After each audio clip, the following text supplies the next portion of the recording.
Okay.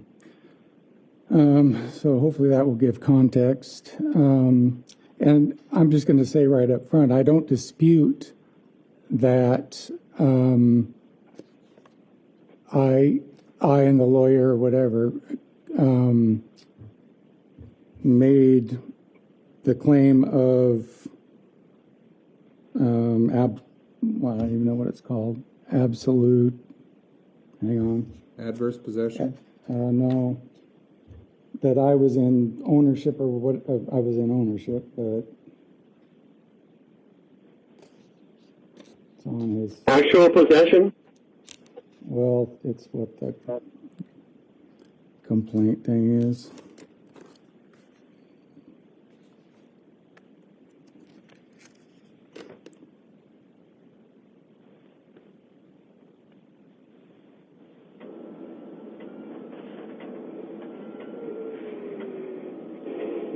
That I had exclusive use or whatever that was called.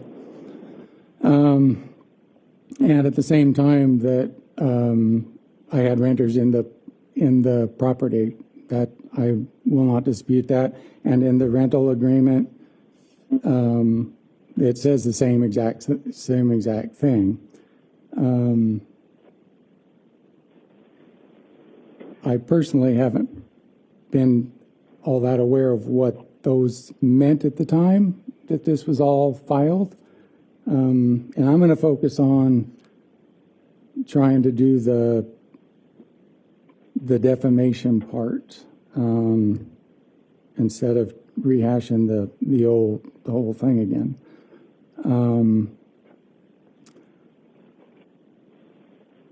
So Patrick had called me in February, March of 2018, and had said that his grandfather had left him an inheritance, the back, I don't remember if it was 20 or 30 by 60 of my property. Objection. There's no rules. This is not a standard court case. This is small claims. So he can make a statement. You can ask him questions afterwards. Thank you.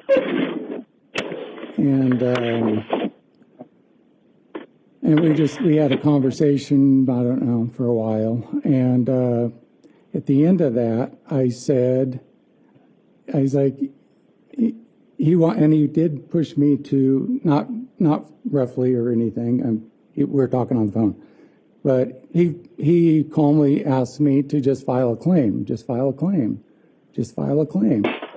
and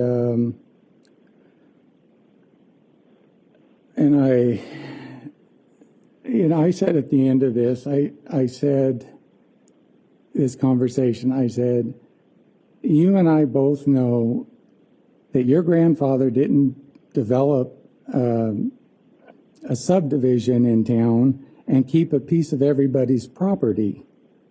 And he didn't even reply to that. He just went on to some other point. But it seems like at the end of that, or within a conversation, because we were talking at that time, I just had said that we, well, let me see what I can find out. Let me find out from the title company what they have to say. And then he wanted to put a no trespassing sign on. And at first I said, yeah, fine, whatever, I don't care. But then I got to thinking, because he was trying to establish an interest in the property after 50 years of not doing anything and 17 and a half, 18 years of not doing anything with the property that when I owned it. So anyway, I've lost my track there, but so I don't dispute that there was this misstatement, but I will say that I don't believe that either one of the attorneys that were assigned to the attorney I hired after Patrick parked the car on my property that week, or the other attorney, that any of us, including Patrick himself, was aware of this conflict. I know I wasn't. I have the notice that he posted on the property with the car, and it's dated March 16th, 2018. It says, "To whom it may concern, the heirs of Lewis E. Nichols possess the original warranty deed for the property on the back side of 326 West 21st Street, known as Lot D, Brock's Addition, Lot D. The warranty deed held by Dan Byers is not valid in its inclusion of Lot D. The deed information has been reviewed with the Title, Inc. and Columbia Gorge Title. Thus, Dan Byers is not authorized to have any property belonging to the heirs of Lewis E. Nichols removed from Lot D.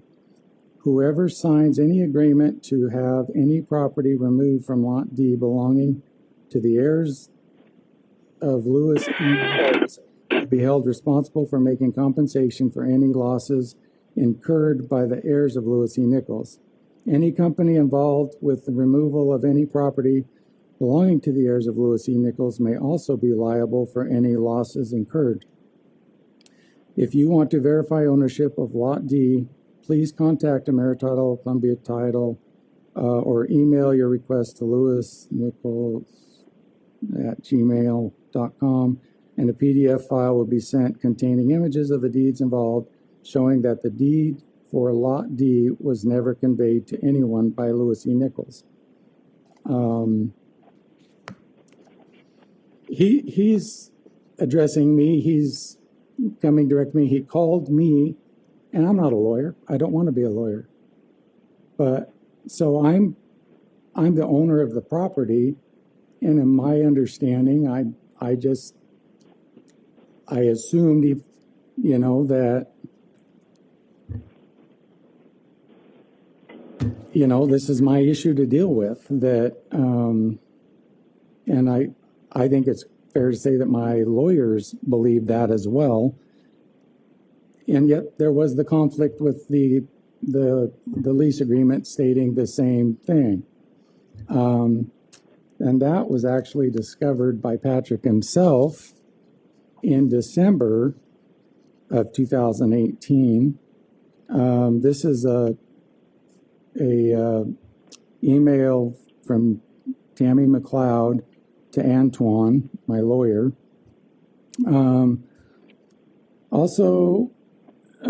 Patrick seems to be spending quite a bit of time doing legal research, and he's now questioning whether Mr. Byers has standing on the trespass claim. He's found case law standing for the legal principle that the proper plaintiff on a trespass claim is the person legally entitled to occupy the property trespassed upon. In more simple terms, because Mr. Byers had rented the property to someone else, that trespass claim belongs to the tenant, not Mr. Byers. My quick research seems to affirm what he is saying, but that does not account for the storage claim. We could amend again and bring the tenant as a plaintiff. His case law does not make the claim go away, but may affect who can prosecute it. So my point is, we were all operating when this was filed in March, and we submitted this thing to Patrick, all of us, including my lawyers, which I would think they would understand who a trespass is against, but it seems they missed it. It wasn't defamatory, it wasn't malicious, it wasn't willful, it didn't have malice. It was an oversight, whatever. But from my perspective, I had no clue for the longest time I didn't even understand what point he was making. So I'd like to submit these to the court. And also just to show that he was planning all of how to do this and park the car, and he had gone to the city police and the code enforcement, because we had gone to the code enforcement and the police. Well, Dylan, the renter did. And he was told it's a civil case. We were aware of it, but it's a civil case and we can't do anything about it. So he had gone in advance. So as far as not taking care of the property and letting the weeds grow and leaving all, that's a very threatening sign that he posted. And if there's any damage to the car by maintaining that property, then there would have been some other problem with Mr. Dyke.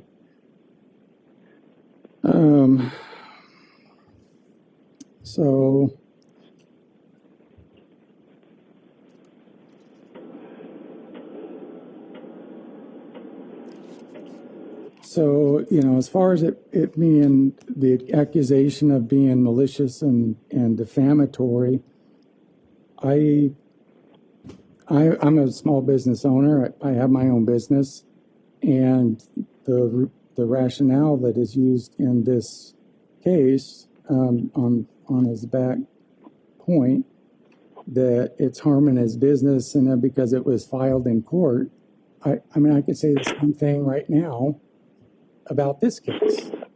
I wasn't trying to be malicious towards Mr. Dyke. I wanted his car off of my property, and instead of him waiting for the title company to get back to me, which took them forever because they were dragging their feet and they weren't doing what I think they should have been doing. And I needed a lawyer to deal with Mr. Dyke and the title company to get people to do what is just right.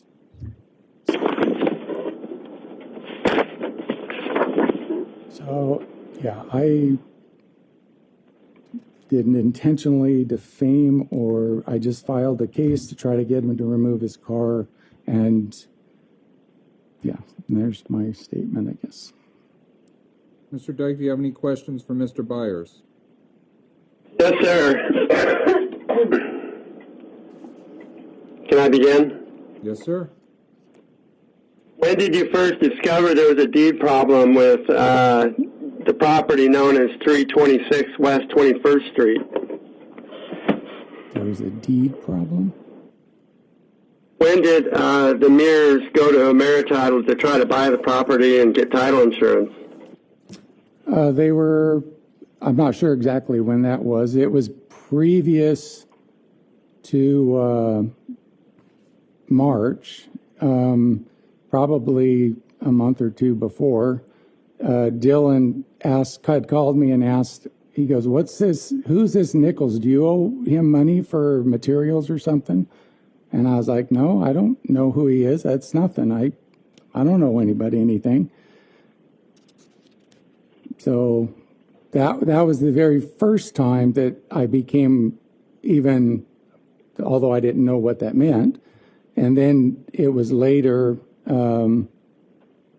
it may have even been you bringing it up that there was an issue.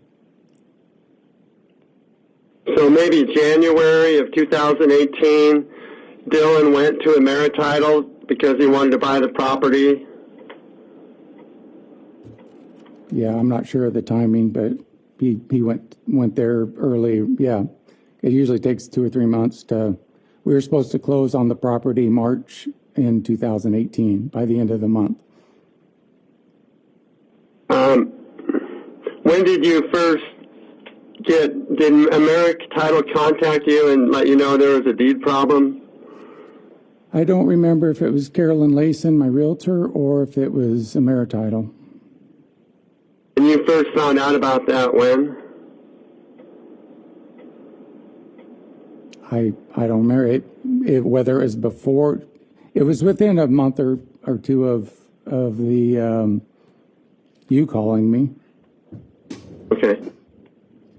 Can I go on to my next question? Yep. Are you related to the Mears as family members? No.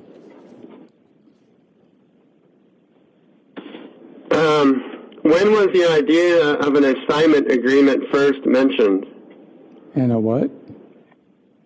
An assignment agreement? When we talked to Tammy about this matter, she said, well, Mr. Byers not having possession is irrelevant because there's some sort of assignment agreement. I think, and it may even be on that note, right around that same time, the conversation in emails I saw, that's when it all, well, Dylan will probably be willing to assign his right to it. And it was with. And when was that? Right around the December 18th email. Okay, December of 2018, after the communication that you mentioned from Tammy. Correct. Okay. When did the Mears first indicate they did not want to get involved in a lawsuit? Pretty much immediately. Okay. So you okay. Do you now believe, based on what you've learned, that you as a landlord are entitled to exclusive possession and quiet enjoyment of rented property? I don't find that that's relevant to an allegation of defamation from the letter that was sent from Mr. Byers' attorney to you. So I don't need that. Okay. Early on, your attorney asked if we would concede the disputed property, she would drop the lawsuit. Did you or did you not agree to that?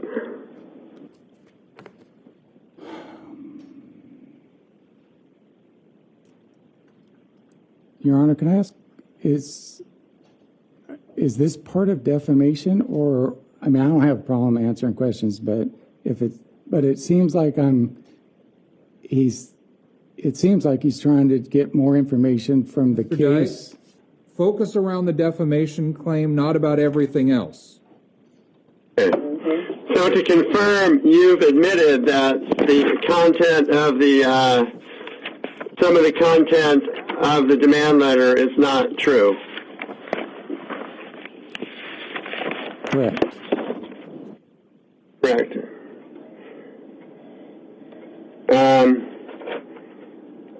And as far as your damages, you claimed at one point $13,900 trespass damages.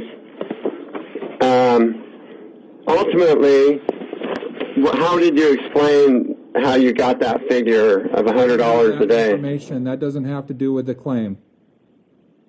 Okay. Well, it's. Let's see if any of my other questions might.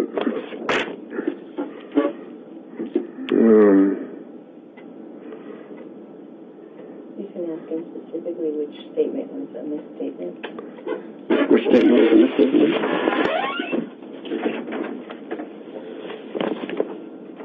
He said there was a misstatement. You can ask him. Well, you said something about I don't dispute that there was this misstatement. What misstatement are you referring to? That I had exclusive, I don't remember how you say it, but. So you're admitting it was a misstatement to say that you were entitled to exclusive possession and quiet enjoyment. Correct. At this time I am. Okay. I guess based on defamation, that's all I really need. Okay. Any other questions for Mr. Byers?